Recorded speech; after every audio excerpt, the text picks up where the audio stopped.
안녕하세요. 입안에 있던 썩은 물을 토해낸 30대 여자입니다. 여러분은 정신없이 홀려 있다가 정신을 차리고 내가 마시려고 한 물이 해골에 고인 물이라는 걸 알아챈 그런 경험 있으신가요? 입을 대기 전에는 세상에서 가장 깨끗하고 맑은 물인 줄 알았는데 한 모금 마시기 전에 악불싸 고인 물에서 나는 악취가 코를 찔러서 봤더니 썩은 물이었던 거죠. 애초에 목이 타들어가는 그런 순간에 그런 썩은 물이 담긴 해골 바가지를 만나지 않았다면 좋았겠지만 그나마 목구멍으로 넘어가기 전에 입안에 들어왔던 그 썩은 물을 뱉어낼 수 있어서 얼마나 다행인지 모릅니다. 그리고 그 썩은 물을 잠깐이라도 머금고 있었던 입안을 개운하게 헹구는 겸 제가 즐겨보는 채널에 이렇게 사연을 보내게 됐어요. 근 10년의 회사 생활, 저는 대학원 졸업 후 지금 일하고 있는 제약회사에서 연구개발연구원으로 일하고 있습니다. 그 시간 동안 좋은 워라밸 덕분에 오로지 일과 제 커리어에 집중할 수 있었고 또 두둑히 쌓이는 통장 잔고도 얻을 수 있었지만 동시에 항상 회사 집만 오고 가며 고인 인간관계와 두둑이 늘어있는 옆구리살을 얻을 수 있었네요. 그래서 30 중반에 인간관계도 좀 넓히고 운동도 할 겸 지역에서 하는 운동 소모임에 들어가기로 했어요. 운동과는 완전 동떨어진 삶을 살아온 주제에 무슨 생각인지 그 활동적이고 어렵다는 테니스 동호회에 들어가게 됐습니다. 저와 같은 신입 회원의 유입이 있었다면 좋았을 테지만 그때 신입, 그것도 초짜 회원은 딱 저 하나. 다른 회원들이 서로 편먹고 게임을 하고 있을 때 저는 구석에서 라켓을 잡는 기초부터 배우고 있어야 했죠. 근데 그때 먼저 신입 회원이자 초짜인 저를 가르쳐 주겠다고 나선 게 바로 썩은 물. 아니, 그 사람이었습니다. 일단 그립 잡는 법부터 알려줄게요. 채연 씨는 오른손잡이죠? 이렇게 손바닥 가장 왼쪽 아래서부터 검지 아래까지 가로질러서 잡는 게 컨티넨탈 그립이에요. 아, 그립별로도 이름이 다 있어요? 그걸 다 외우면서 공까지 쳐야 한다니. 아, 벌써 숨차네요. 이런 아마추어 모임에서는 다들 되는 대로 칠 거예요. 그냥 이론상 알려드리는 거죠. 근데 채연 씨 그립이 채연 씨 손 크기랑 잘 안 맞는 것 같네. 일단 여기 테이핑부터 다시 해드릴게요. 그 사람은 혼자 구석에서 외롭게 라켓을 쥐고 있는 초짜에게 있어 담비 같은 존재였습니다. 얼굴이나 체격을 봐서는 저랑 비슷한 나이대 같았어요. 하지만 풍기는 여유로운 매력은 그 액면가로 보이는 나이보다도 더 중후한 느낌을 줬죠. 워낙 능숙하고 쉽게 설명을 해줘서 아, 원래 신입이 들어오면 맡아서 알려주는 회원인가 보다 라고 생각했거든요. 그래서 나중에 배우다가 좀 쉬면서 회원님은 이렇게 초짜들 힘들게 훈련시켜 주시면 나중에 동호회 회비 같은 거 할인 받아야겠어요 라고 했는데 제 말에 씩 웃으면서 저 신입 담당 아니에요. 그냥 채원 씨 가르쳐 주려고 지원한 건데 그리고 회원님이 아니라 그냥 편하게 효섭 씨라고 불러줘요 라고 하는 거예요. 그때 알았죠. 아, 이 사람이 수작을 거는구나. 근데 처음에는 뻔한 수작에 떨떠름했는데 또 가르쳐주는 걸 대충 하지 않고 정말 진심으로 잘 가르쳐줘서 한없이 가벼운 사람은 아니구나 싶었죠. 나중에 뒤풀이에서 놀랐던 점은 그 사람이 저보다도 4살이나 연상이었다는 점과 곧 마흔인 성형외과 의사인데도 미혼이라는 거였어요. 뭐 요즘엔 워낙 동안이 많은 터라 운동하면서 관리를 잘했구나 싶었는데 미혼이라는 점이 특히나 의아했죠. 솔직히 직업도 성형외과 의사로 나쁘지 않고 외모도 동안에 키도 컸거든요. 결혼 생각만 있다면 진작 각오도 남았을 사람이 미혼이라니까 저처럼 일과 연애를 한 탓에 시기를 놓쳤거나 아니면 아예 결혼 생각이 없거나 아니면 정말 그 나이까지 혼자일 수밖에 없는 어떤 이유가 있다고밖에 생각이 안 됐어요. 근데 그 사람은 거의 2년이 넘게 그 사람과 같은 동호회 활동을 한 회원들 사이에서도 평판이 좋았고요. 회식비 쏘기로도 유명하고 매너 있고 유머러스까지 했습니다.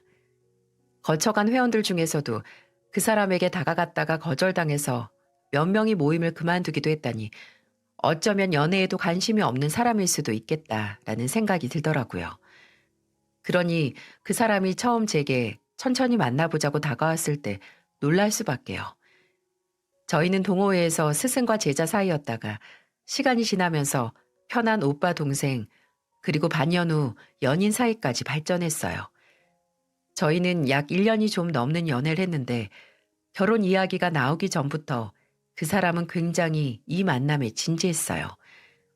말로는 제가 결혼 생각이 없으면 본인도 없다고 하는데 솔직히 결혼 생각이 없는 사람이 먼저 상대방 가족을 만나고 싶다는 말은 안 하잖아요.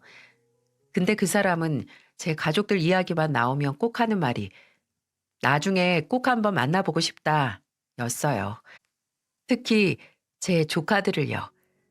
저는 6살 차이가 나는 오빠가 있는데요. 오빠는 고등학교까지 유도 유망주였다가 발목 부상으로 꿈을 접고 지금은 광고회사에 다니면서 두 아이의 아빠로서 살고 있어요. 그래도 운동에 대한 열정은 식지 않아서 어려서부터 남다른 운동신경을 보였던 7살 첫째 조카를 어린이 유도교실에 보내고 있기도 하죠.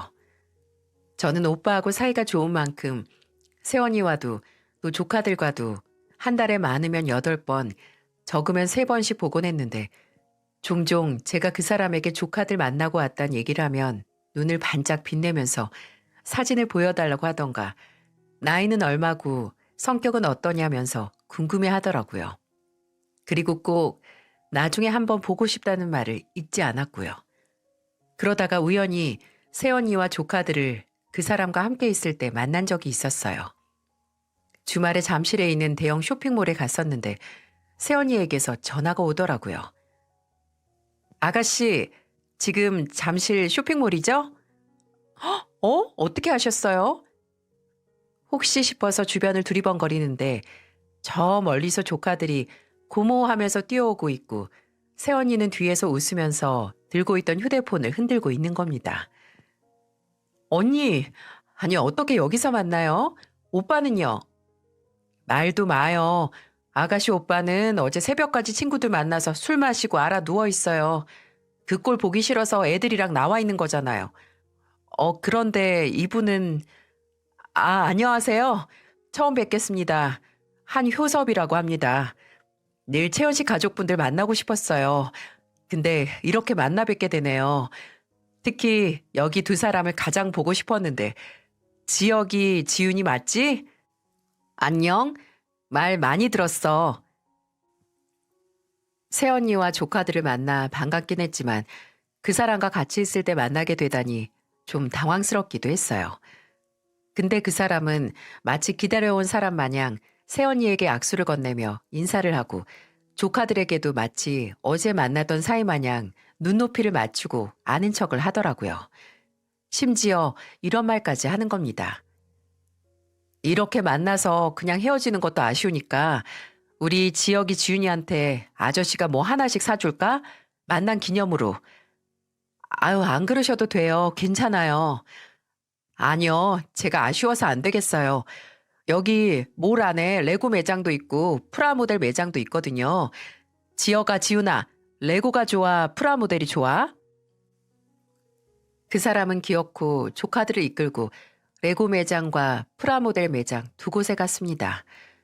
조카들이 장난감 잘 사주는 아저씨를 등에 업고 기세등등하게 양손에 원하는 장난감 하나씩 끼고 왔을 때 저는 제 카드를 내밀려고 했지만 그 사람은 제 카드를 뺏곤 본인이 직접 계산을 하더라고요.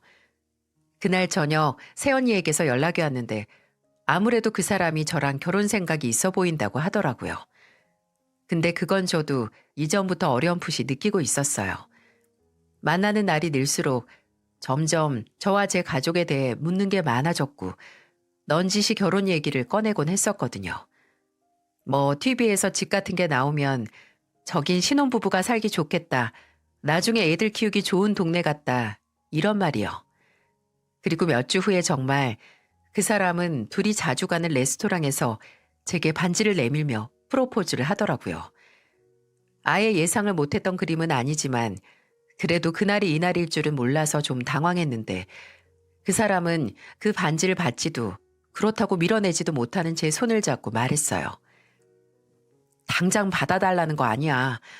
그냥 나도 이렇게 미래를 함께하고 싶은 사람을 만난 건 처음이라서 그런 거 있잖아.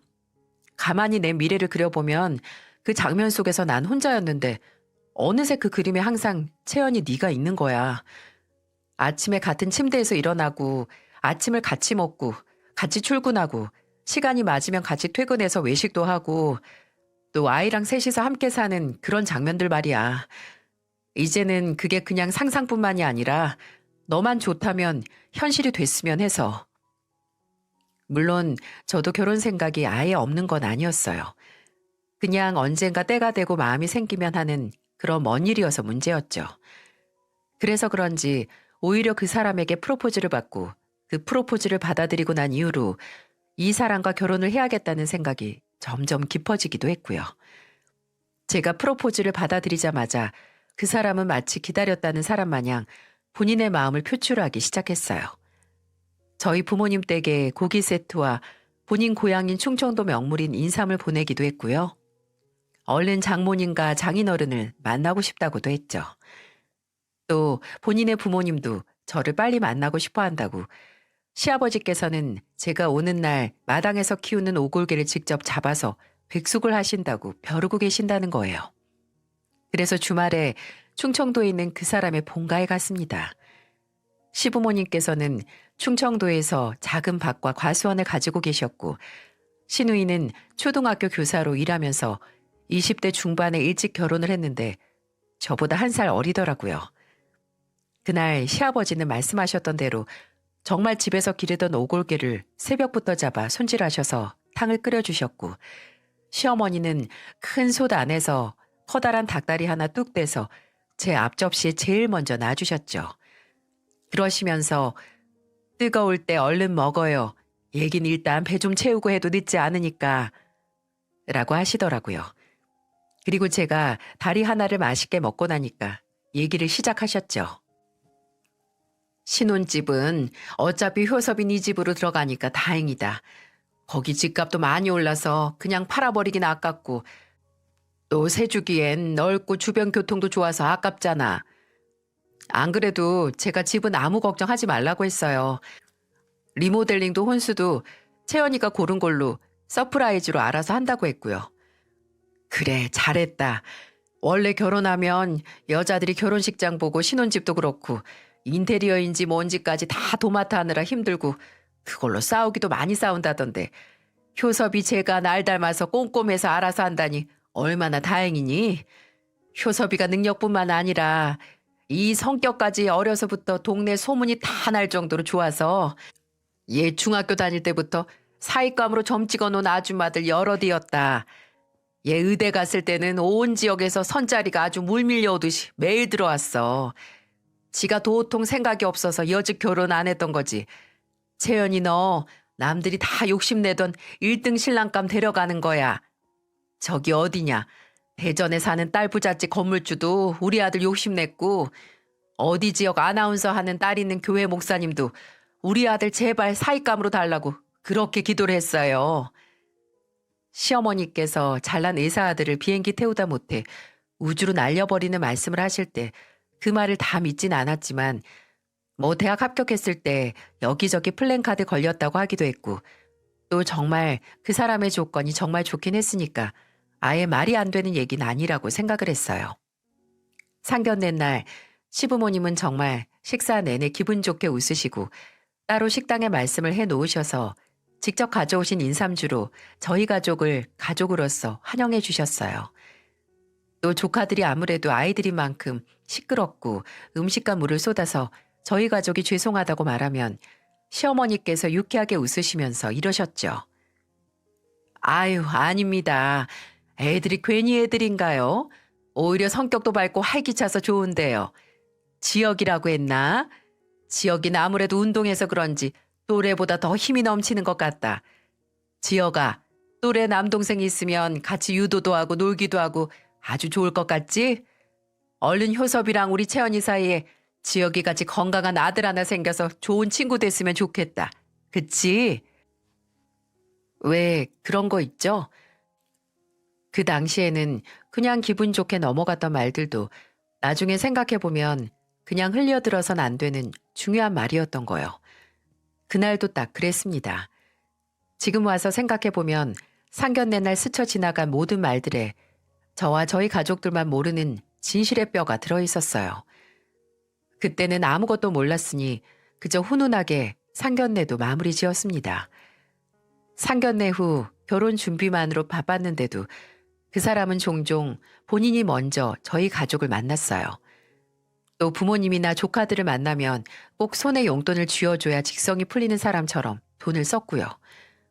부모님께는 많게는 100만 원씩 드렸고 조카들에게는 그 어린애들이 돈이 어디 필요하다고 20만 원, 30만 원씩 쥐어주곤 했는데 부모님은 그런 그 사람의 행동을 정말 미안해하시고 또 부담스러워 하셨어요. 아직 결혼식 전이기도 하고 또 결혼하고 나서도 이렇게 안 해도 된다고 늘 손사래를 치며 남편이 두 손으로 내미는 용돈을 마다하셨죠. 그럴 때마다 남편은 제가 이제는 이렇게 장모님 장인어른께 돈 쓰려고 돈 버는 재미로 살아요.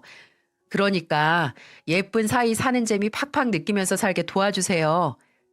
라고 애교 섞인 목소리로 말했습니다. 또 주말 되면 제게 먼저 오늘 장모님 모시고 성수동에 있는 레스토랑 갈까? 장인어른 낚시 좋아하시지? 이번 주말에 배 빌려서 장인어른하고 바다 낚시나 갈까? 하고 저희 부모님을 모시고 나갈 생각을 했죠. 남편이 그렇게 자동 세척까지 되는 전자레인지처럼 제가 미처 생각하기도 전에 알아서 저희 가족에게 잘하니까 저도 가만히 있지 않고 시댁 식구들에게 잘해야겠다는 생각이 더 들더라고요. 그래서 시어머니께서 종종 연락을 하셔서 그 사람이 좋아하는 반찬 만드는 법 알려주신다고 시간 되면 오라고 하실 때마다 가서 열심히 석박지나 오이지, 진미채 볶음이나 꽈리고추 넣은 멸치볶음을 배우기도 했고요. 그리고 서울에는 잘 오지 않으시는 시부모님을 대신해서 시누이가 서울에 가고 싶은 음식점이나 전시회가 있다고 하면 시누이가 시간 되는 날 나를 잡아서 서울에서 만나 함께 시간을 보냈습니다. 다행히 시누이가 인터넷에서 봤던 서울 맛집들 중에 대부분은 제가 가본 곳이라서 그중에서 정말 다시 가고 싶을 정도로 맛있는 찐 맛집을 구분해서 데려갔고요. 처음에는 좀 어색하긴 했지만 나이도 비슷하고 또 시누이 성격이 착해서 금방 친해질 수 있었어요. 결혼하면서 나한테도 그리고 내 가족에게도 잘하는 남편과 좋은 시댁 식구들이 생긴다는 생각에 얼른 결혼하는 날이 오길 바랐어요. 결혼식 며칠 전에 예상보다 늦어진 리모델링이 끝난 그 사람 집에 가서 혼수 들어온 거 구경도 하고 제 짐도 옮겨놓고 그랬죠. 방 3개짜리 아파트에 식을 올리기도 전에 아이 방부터 만들어 놓는 그 사람을 보면서 그때는 참 애틋하기만 했는데 그게 저만 맞지 못하는 썩은 물에서 나는 악취의 징조였던 거예요. 결혼식은 예상보다 작게 치러졌습니다. 그 사람, 아니 결혼식까지 했으니 이제 남편이라고 불러야 할까요? 짧긴 해도 그 잠깐은 분명 제 남편이긴 했으니까요. 남편은 결혼 준비부터 늘 정말 특별하고 소중한 사람만 불러서 하자고 했고 저도 그 의견에 어느 정도 동의를 했거든요. 그래서 작지만 그래서 더 특별했던 결혼식이 끝나고 저희는 제주도로 신혼여행을 떠났어요. 원래는 유럽으로 가고 싶었는데 남편이 일하는 병원에서 휴가를 오래 못 쓰기도 했고 저도 회사 일정 조율이 어려워서 이번 여행은 국내로 가고 시간은 많으니까 나중에 해외여행을 가기로 했어요. 3박 4일의 일정 동안 거짓말처럼 행복했습니다. 초여름 날씨도 제주도와 너무 잘 어울려서 가서 바다에서 서핑도 하고 요트도 타고 노을 지는 바다에서 와인도 마시고 이 행복이 출발부터 거짓이었다는 것도 모른 채 행복해했어요. 거짓말 같던 신혼여행이 끝나고 서울로 온 날 남편이 바로 저희 부모님 집에 가서 사온 선물 드리면서 잘 다녀왔다고 인사하자고 해서 가서 인사드리고 나서 밥 먹고 바로 왔어요. 그리고 문제의 그날 그 주 토요일에는 시댁으로 갔습니다. 주말이라서 하루 자고 올 생각을 하긴 했는데 저희가 시댁에 도착하기도 전에 이미 시댁은 잔치가 한창이었고 오신 손님들께서 이미 술에 취해 계실 줄은 몰랐어요. 효섭 엄마, 효섭 엄마, 아들하고 며느리 왔어. 아이고, 효섭아, 넌 어째 갈수록 얼굴이 피는 것 같다. 이제 제대로 색시도 봤으니까 걱정도 없어서 더 피겠네. 저는 그대로 제주도로 가서 사온 선물도 시부모님과 시누이 앞에서 풀지 못하고 앉아서 동네 어르신들과 시부모님이 주는 술잔을 받아야 했어요. 사이에 껴서 효섭이가 얼마나 효자인 줄 아냐. 의사하면서 받은 월급 거의 1년 동안 부모님한테 드린 게 효섭이다. 요새 그런 효자 잘 없다. 효섭이 만난 걸 천운으로 생각해야 한다. 라는 말과 효섭이한테 무슨 단점이 있든 그걸 다 커버할 정도로 장점이 많으니까 이제 결혼도 했으니 서로 다 이해하고 받아들이면서 100년 해로해라. 라는 덕담까지 일장연설을 안주 삼아 쉴 새 없이 채워지는 술잔을 받아야 했어요. 본가에 와서 신이 난 건지 평소 같았으면 중간에서 말려줬을 남편도 말리기는커녕 오히려 옆에서 채연이는 소주 그냥 못 마시니까 맥주에 섞어서 주세요. 라고 하는 겁니다. 한참 그렇게 주시는 족족 받아 마시다가 좀 끊어 마셔야겠다 싶어서 화장실 가는 척 화장실 옆에 있는 작은 방으로 들어가 한숨 돌리고 있었어요. 근데 몇 분 뒤 시누이가 들어오더라고요. 언니, 괜찮아요? 괜찮아요, 괜찮아. 워낙 술에 약하진 않아서. 그래요, 다행이다. 근데 언니, 혹시 결혼식 끝나고 오빠랑 무슨 일 없었어요? 결혼식 끝나고 무슨 일이요? 아니, 오빠가 무슨 얘기를 했다던가, 그런. 얘기야 둘이 붙어 있는 내내 했죠. 왜요? 혹시 아가씨만 아는 오빠의 비밀이라던가 그런 거 있어요? 뭔데요? 궁금한데 말 좀 해줘요. 아니요.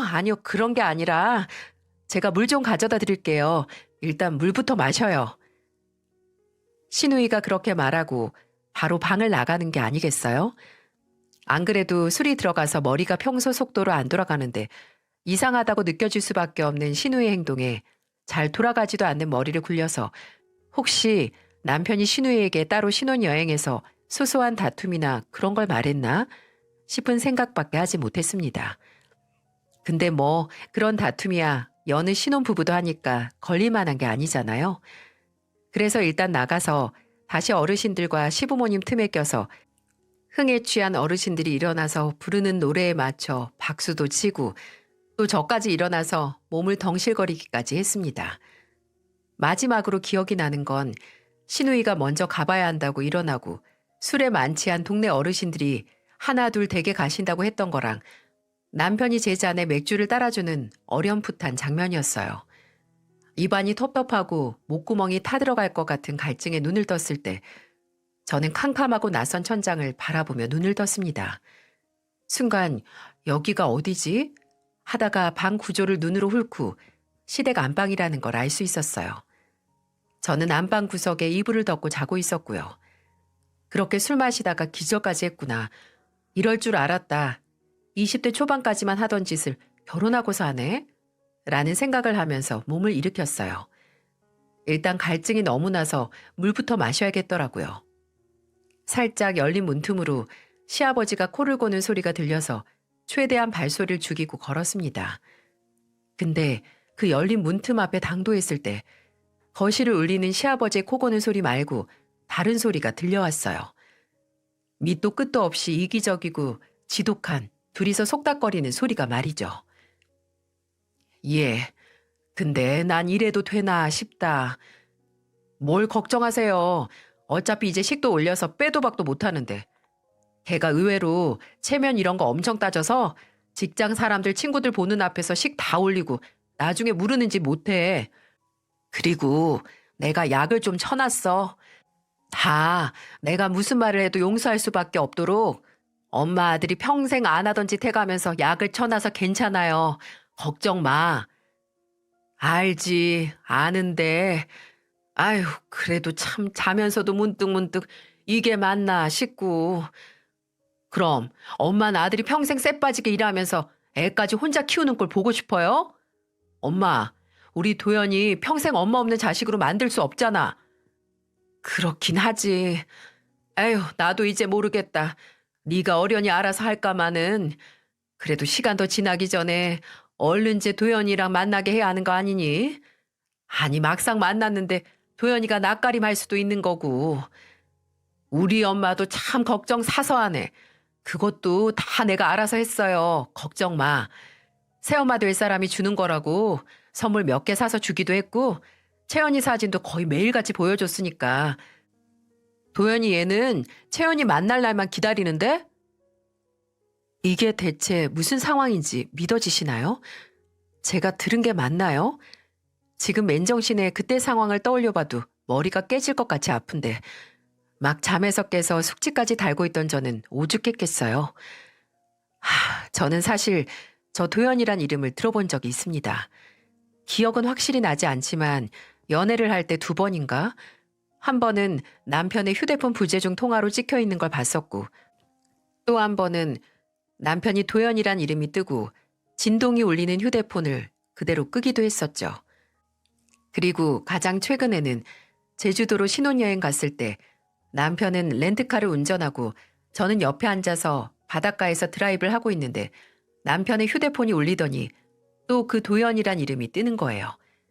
남편은 아이 또 이러네 하고 또 전화를 무시하길래 제가 물어봤어요.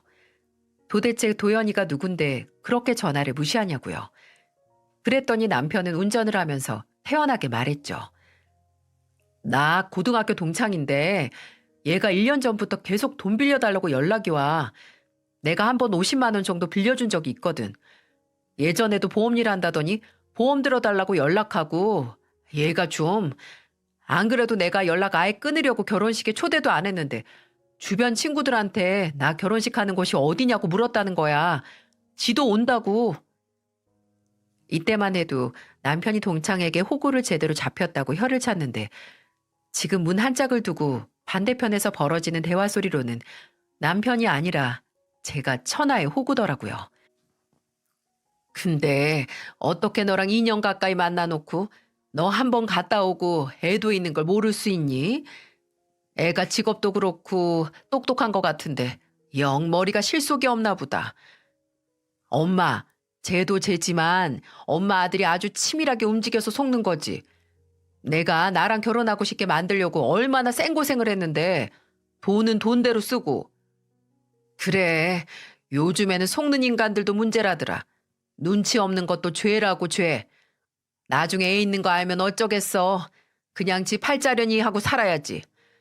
어차피 지도 곧 40이라서 이런 자리 아니면 지가 결혼할 자리 하나 없는 거 알고. 어머나 깜짝이야. 시어머니가 차마 밑도 끝도 없는 헛소리를 끝까지 하지 못했던 이유는 바로 저였습니다. 제가 참지 못하고 문을 콱 열고 거실로 나갔거든요. 바닥에 앉아있던 시어머니는 저를 보고 뒤로 나자빠지고 남편은 시어머니가 놀라는 걸 보고 지도 덩달아 놀라서 펄쩍 뛰며 뒤로 돌더니 저를 보고 사색이 됐어요. 여보, 언제 일어났어? 내가 방금 뭘 들은 거야? 체면 엄청 따져서 무르지도 못해? 평생 안 하던 짓 하면서 약을 쳐? 머리가 실속이 없고 눈치가 없으면 죄라고요? 그리고 뭐 아들? 지금 정말 제정신이야? 어떻게 이렇게 사람 하나를 바보 만들고 깜쪽같이 속여? 아니, 우리 부모님, 내 가족 결혼식에 왔던 그 사람들까지 다 속일 수가 있냐고. 잠깐, 채연아, 내 말 좀 들어봐. 듣긴 뭘 들어? 약을 쳤다고? 그래, 지금 네가 한 짓 들어보니까 확실히 약을 치긴 쳤지. 네 자식 혼자 키우기 싫고 애 봐줄 여잔 필요한데 꼴에 자존심은 있어서 똑같이 재혼인 여잔 싫고 조금이라도 너보다 어린 여자랑 새 살림 차려서 살고 싶으니까 나랑 우리 가족한테 농약을 친 거나 다름없어 너. 농약이라니 채연아. 내가 원래 더 빨리 얘기하려고 했어. 근데 네가 결혼식 준비 때문에 스트레스도 받아 하니까 내 딴에는 너 생각해서 너 배려해서 그런 거야. 그러니까 일단 흥분 가라앉히고, 어? 앉아서 천천히 좀 얘기하자. 가까이 오지 마. 이 사기꾼 자식아. 저는 아직 거실 한가운데 그대로 있는 술상 위에 빈 소주병을 들어 그대로 제게 다가오려는 남편 발치에 꽂아내리듯 던졌습니다. 챙그랑하는 소리와 함께 파편이 이리저리 날렸고 고함 소리에도 깨지 않던 시아버지까지 깨서 무슨 일이냐고 팔다리를 허우적거리며 일어났어요. 저는 경악에 찬 얼굴로 바닥의 파편들과 제 얼굴을 번갈아 가면서 쳐다보는 남편에게 말했습니다. 가까이 오지 마. 사기까지 친 놈이 이제 가까이 와서 무슨 짓을 하게? 내가 2번 당할 줄 알아? 몇 년 동안이나 나 속인 너. 그리고 네 사기에 박자 맞춰서 도운 네 가족들. 내가 절대 가만히 안 놔둬. 나 속인 대가 치르게 할 거니까 모가지 닫고 기다려. 알아들어?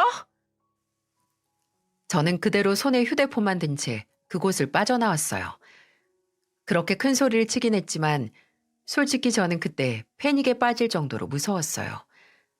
남편과 시어머니가 당장 저를 잡을 것처럼 다가오며 대화를 하자는데 재혼인 주제에 심지어 애까지 딸린 인간이 몇 년 동안 초혼인 척 사기를 쳤는데 그걸 무마하기 위해 무슨 짓을 못하겠어요?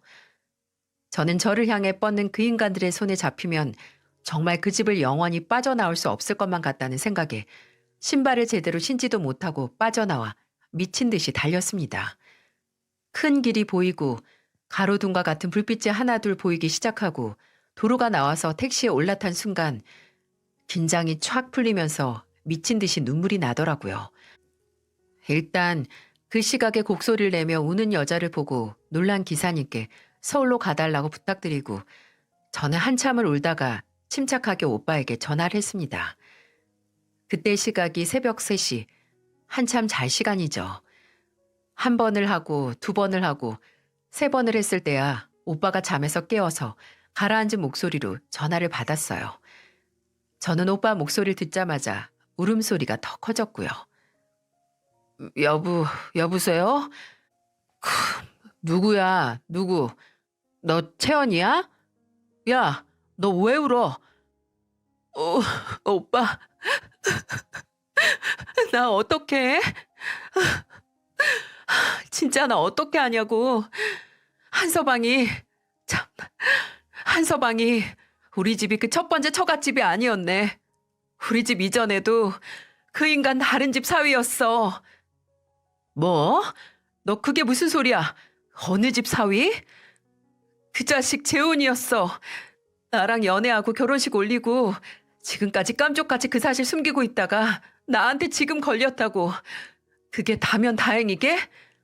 그 인간 전처사에 아들까지 있나 봐. 도연이란 아들이 있는데 그애 엄마 만들어주려고 나랑 결혼한 거래. 제 울음소리 사이로 한동안 침묵이 지나가더니 이내 휴대폰 너머로 아악하는 고함 소리와 함께 욕설들이 튀어나오기 시작했어요. 오빠는 내가 그 자식 가만히 안 둔다. 허리를 접어서 그 자식 부모한테 택배로 보내버리겠다고 분노를 하기 시작했어요. 채연아, 너 일단 부모님 집에 가지 말고 어머니 아버지 아시면 진짜 난리 난다. 일단 내 집으로 와. 알았지? 내가 내 동생이랑 우리 부모님 그리고 나까지 속인 그 버러지도 못한 놈 관절이랑 관절은 다 꺾어 놓을 테니까 넌 가만히 있어. 알겠지? 솔직히 생각해보면 이때 오빠를 말렸어야 했어요. 오빠는 그 다음 주 월요일에 남편이 일하는 성형외과로 찾아갔습니다. 1명의 원장을 필두로 3명의 의사가 있었는데 오빠는 그 모든 사람들 앞에서 동생을 울린 인간을 망신 주기로 작정한 겁니다. 오빠는 병원에 가서 바로 한효섭 이 3글자가 문 앞에 적힌 진료실로 들어가 환자와 상담하고 있는 남편의 멱살을 그대로 끌어올렸다고 해요. 그리고 허리를 접어놓겠다는 말처럼 정말 그대로 남편을 들더니 바닥에 엎어치기를 했다는 겁니다. 이걸 제가 어떻게 아냐고요? 이 일로 경찰서에 폭행죄로 갔다 온 오빠에게도 들었고 또 이틀 뒤 제게 찾아온 남편이 해준 이야기이기도 하거든요. 남편은 그날 허리에 실금이 갔다느니 동료 의사 간호사 보기 창피하다고 그날 상담한 환자도 안 온다고 나가서 소문이라도 내면 병원에 지대한 피해라고 하면서 운을 떼더니 이러는 겁니다. 채연아, 내가 너 속인 거 분명 잘못하긴 한 건데 솔직히 처음부터 내가 나 한 번 갔다 오고 애까지 있다고 했으면 네가 나랑 만났을까? 결혼은커녕 연애도 안 했을걸? 그건 그때 일이고 그렇다고 처음부터 거짓말 위에 쌓아 올려진 관계가 오래 갈 거라고 일단 결혼만 하면 될 거라고 생각한 게 순진하다 못해 멍청했던 거 아니야? 나 주변 사람들이나 가족들한테 쪽팔려서 남은 평생 저열한 사기꾼 집안이랑 엮일 선택할 정도로 머저리 아니야. 쪽팔림은 한순간이고 너 같은 사기꾼하고 함께 살면서 네 자식 키우는 고통은 영원할 테니까. 그럼 네 오빠는? 나도 너 상처 줬지만 너도 아니 네 오빠가 나 상처 줬잖아. 안 그래? 그러니까 우리 비긴 걸로 하자. 너도 나 용서하면 나도 네 오빠 우리 형님 용서할게. 고소도 취하하고. 어?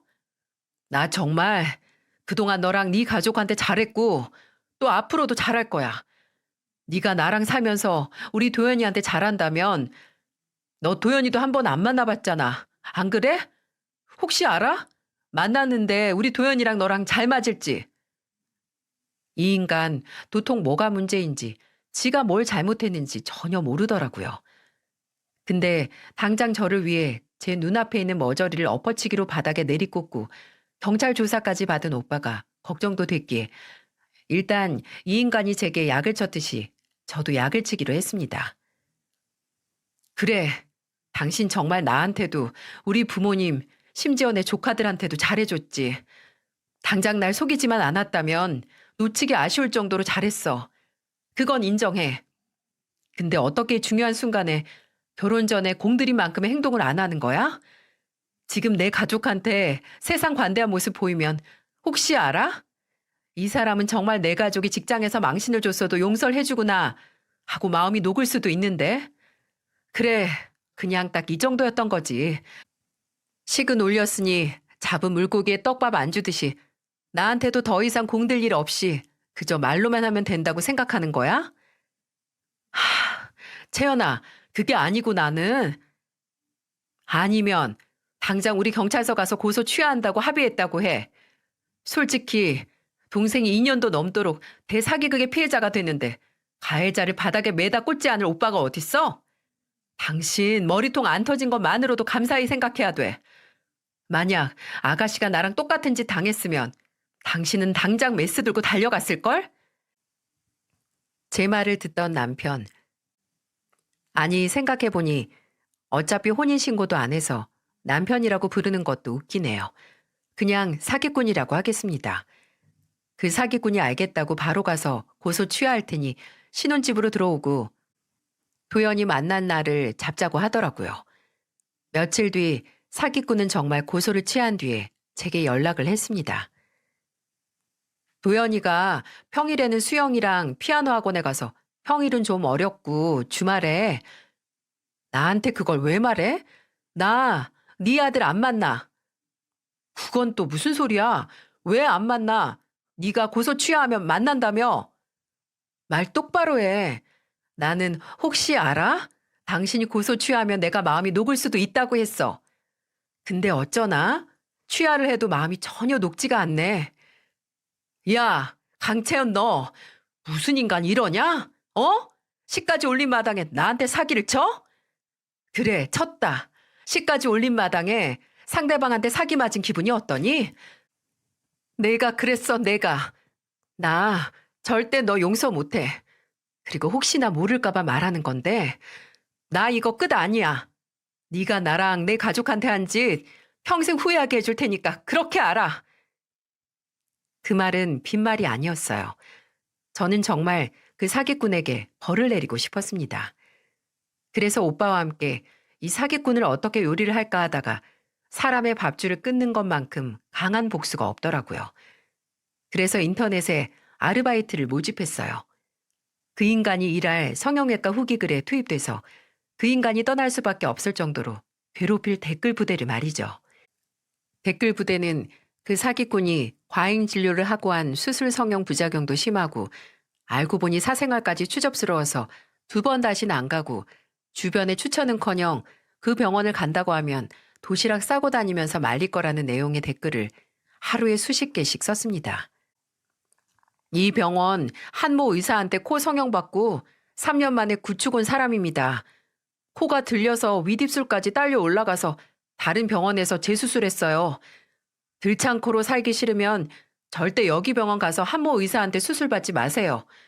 상담할 때 눈빛도 더러워서 뭔가 찝찝했는데 수술 실력까지 영 엉망입니다. 여기 한모 의사한테 상담 받으면 필러 맞으러 갔다가 눈매 교정에 코 볼 축소 수술까지 해야 함요. 뭐 얼굴에 균형이 안 맞느니 코에 필러 들어가면 작은 눈이 더 작아 보이고 코 두툼한 거 더 부각된다고 안 하면 후회할 거라면서 눈 돌아서 상담합니다. 몇십 쓸어 갔다가 1,000도 넘는 돈 쓰기 싫으면 그냥 가지 마세요. 저 이 의사 말만 믿었다가 쌍판 싹 갈아엎은 걸 평생 후회합니다. 요즘 여러모로 핫한 강남 모 성형외과 한모 의사 눈빛 더럽다는 후기 많던데 이유 알려줄까? 걔 이혼하고 혼자 애 키우다가 재혼하려고 애 없는 척, 초혼인 척 다른 여자 낚아서 여자 인생 망치려다가 걸려서 결혼하고 며칠 만에 버려짐. 하나 고치러 가면 이것저것 다 고치게 하는 돈에 눈먼 사기꾼이라고? 병원에서 환자 상대로 사기치던 기술 여자들한테도 쳤나봄. 개판이 수술하면서 여러 여자 인생 망치더니 지가 재혼하려고 한 여자 인생까지 망칠 뻔했네. 이런 놈은 뭐 윤리위원회 같은 데 신고해서 자격 박탈 못하나? 이런 댓글이 본인이 일하는 곳에 하루에 수십 개씩 달린다고 생각해 보세요. 당연히 죽을 맛이었겠죠. 며칠 후 휴대폰에 불이 붙은 것처럼 전화가 왔고 또 며칠 후에는 아예 명예훼손과 허위사실 유포로 댓글들을 고소했더라고요. 애꿎은 댓글 알바들이 고소를 당하게 할 수 없으니 저는 그 사기꾼에게 전화를 해서 말했습니다. 그 댓글들 내 짓이라고요. 전화로 말했는데도 그 인간 입에 거품 무는 게 보이더라고요. 그럼 너를 고소한다고, 가만 안 놔둔다고 귀 따갑게 소리를 지르길래 말했습니다. 해, 고소. 그래봤자 벌금 얼마 나오겠어? 100만 원이 나와도 1000만 원이 나와도 너 같은 놈 숨통 조이게 하는 값이라고 생각하면 껌값이야. 내가 이런 일 저지르면서 이런 것도 예상 안 했겠니? 고소 잘하고 조만간 댓글에 네가 피해자들 고소한다고 협박한 내용도 쓸게. 소재 줘서 고마워.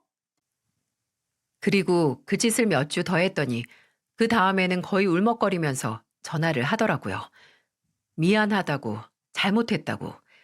그 댓글들 달린 후에는 병원에서 본인 앞으로 상담받는 환자들 하나도 없고 같이 일하는 의사들도 실장들도 심지어 원장까지 눈치를 준다고 제발 살려달라고요. 이러다간 나중에 개원해도 꼬리표 안 떼어진다고 원하는 대로 위자료 줄 테니까 그만하라고 애원을 하더군요. 그 인간은 제 정신적 피해 보상에 대한 위자료로 1억을 제시했지만 저는 그걸로 만족할 수 없었습니다. 저는 그 사기꾼에게 말했어요. 돈으로 해결할 생각 말고 진심으로 나나 우리 부모님, 우리 오빠랑 네가 네 사기꾼에 이용해 먹은 내 조카들에게 직접 사과를 하라고 했습니다. 근데 알겠다고 한 그 인간이 뭘 보냈는지 아세요? 진심으로 사과를 하는 본인의 모습이 담긴 영상을 보냈어요. 2손 공손하게 모으고 제게 사과를 하고 또 부모님이나 오빠, 새언니 조카들에게 본인의 이기심 때문에 영원히 남을 악몽과 상처를 줘서 죄송하다. 평생 사죄하는 마음으로 살겠다는 영상을 찍어 보냈더라고요. 처음에는 그 똥 자존심에 죽어도 직접 와서 못하겠나 보다 싶다가 얘가 너무 멍청하다는 생각이 들더라고요. 아니 영상은 기록이 남잖아요. 자존심을 택하고 평생 제가 간직한 본인의 치욕스러운 영상을 남기다니. 뭐 지가 자존심 지키겠다는데 뭐라 할 수 있겠어요? 어차피 저희 가족도 그 사기꾼 얼굴 직접 보고 싶어 하지 않았으니 오히려 잘 됐다 했죠. 저는 아르바이트생들을 시켜서 댓글을 싹 지우고 그 인간을 통해 위자료를 받은 뒤 앞으로 그 사기꾼의 신변에 해가 되는 명예훼손은 안 하겠다고 했습니다. 근데 이게 무슨 나비 효과인가요? 웃긴 게 제가 복수의 마음을 담은 후기 댓글들이 싹 사라진 뒤에 정말 그 인간이 옛날에 의료사고에 가까운 부작용을 일으킨 수술을 받은 사람들과 상담할 때 정말 불쾌했던 기억이 있는 진짜 환자들이 나타나기 시작한 겁니다. 제가 아르바이트생들을 시켜서 썼던 댓글이 물꼬가 된 건지 정말 피해자들이 속속들이 출연하게 된 거죠. 이걸 혹 때려다가 혹 붙인다고 하나요? 나중에 듣기로는 그 병원에서 거의 쫓겨나다시피 눈칫밥 먹다가 그만두고 어느 지방에 가서 지 개인 성형외과를 개원했다고 들었어요. 이걸 또 어떻게 들었냐고요?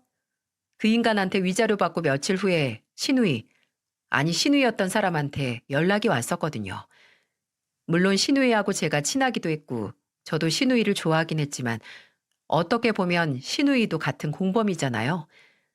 그래서 한동안 그 연락을 안 받다가 신우이가 꼭 얼굴 보고 사과하고 싶다고 문자를 보내기도 했고 또 그날 제가 시댁에서 도망치듯 나온 날 두고 온 겉옷이랑 가방을 저희 본가 주소로 보내준 것도 또 신혼집에 들어가 있던 제 물건들을 빼서 보내준 것도 신우이라서 그래 한 번 정도는 만나자 싶어서 전화를 받고 약속 장소로 나가 신우이를 만났습니다.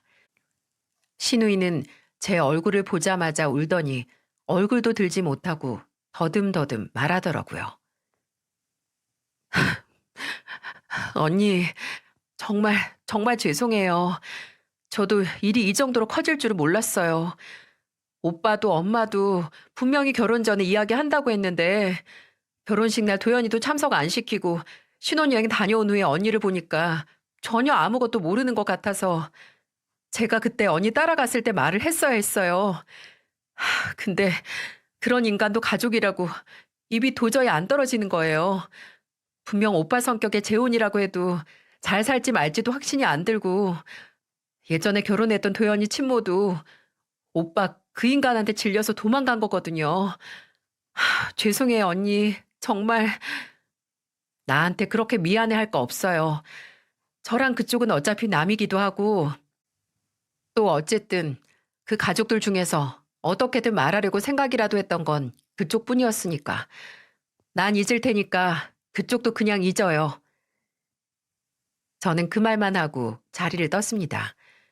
뒤로 그 사람이 더 흐느껴 오는 소리가 들렸지만 뒤돌아서 위로를 더 해주거나 할 생각은 들지 않았어요. 아, 어쩌면 이 말을 해줬으면 조금이라도 도움이 되지 않았을까 하는 생각을 하긴 했습니다. 그때 저에게 꼭 필요했던 말인데 사람은 뭔가 하나 잘못되면 그게 왜 잘못됐는지 그 이유를 찾게 된다고요. 그래서 내가 불행한 이유도 내가 대체 왜 불행한지 왜 이런 일이 내게 생기는지 고민을 하다가 그 불행에 더 갇혀버린다고요. 내게 피할 수도 없는 불행이 찾아왔을 때는 얼른 그 자리를 벗어나 이유를 분석하는 게 아니라 그냥 앞으로는 이런 일이 없도록 비슷한 곳에도 가까이 가지 않는 게 좋은 방법이라고 합니다. 제가 이 말을 속으로 한없이 되풀이하면서 버텼거든요.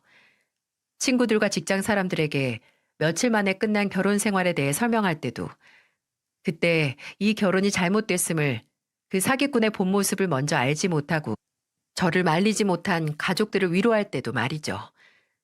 다행히 저는 다시 부모님과 함께 살며 제 상처를 치유하고 있습니다. 주변에 왜 내 결혼이 이리도 빠르게 쫑났는지 설명하는 걸 이제는 안 할 수 있어서 후련해요. 지금도 불현듯 그 미세한 행동과 말, 상황들이 모두 제가 지나와야 했던 불행의 전조 증상 같다는 생각이 들긴 합니다. 근데 그걸 제가 왜 못 피했고 왜 그 증상들이 내게 일어났는지 생각하지 않고 이제 조금이라도 미묘한 기운을 감지하면 돌다리도 두들겨보고 건너라고 했다고 합리적인 의심처럼 모든 상황을 의심도 해보고 쉬었다 가보기도 하면서 추후 생긴 불행을 막아보려고 합니다. 원래 종종 채널을 즐겨 듣긴 했지만 그 사기꾼에게 당한 후로는 더 열혈 구독자가 돼서 듣고 있어요. 여기서 나오는 사연들을 듣다 보면 나한테만 이런 충격적인 일이 일어난 게 아니구나. 내가 이상해서 일어난 게 아니라 이런 평범한 사람들에게도 일어날 수 있구나 하고 위로를 받고는 해요. 그리고 저도 그런 위로를 여러분께 주고 싶어서 이렇게 사연을 보내게 됐고요. 부디 여러분이 본인 앞에 다가온 필연적인 불행에 파고들지 말고 저처럼 얼른 빠져나와서 나를 즐겁게 하고 상처를 잇는 그런 일들을 찾아서 몰두하시며 사시길 바라겠습니다. 이야기를 끝까지 들어주셔서 정말 감사합니다.